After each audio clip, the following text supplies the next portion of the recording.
These girls have made the most gigantic snowballs, but they can't seem to move them anymore.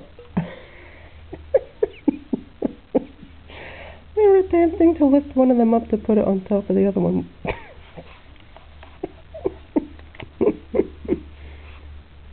I don't think it's gonna work,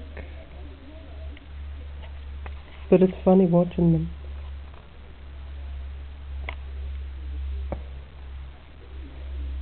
I think we'll just have to make a lying down snowman.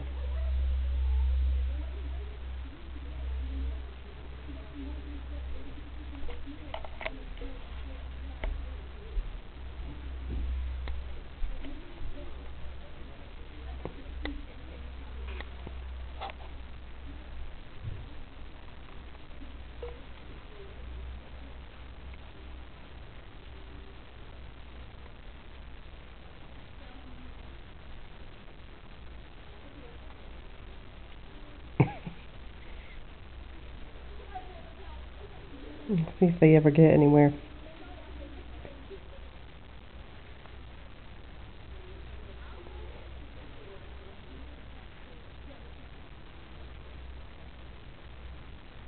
Crazy man.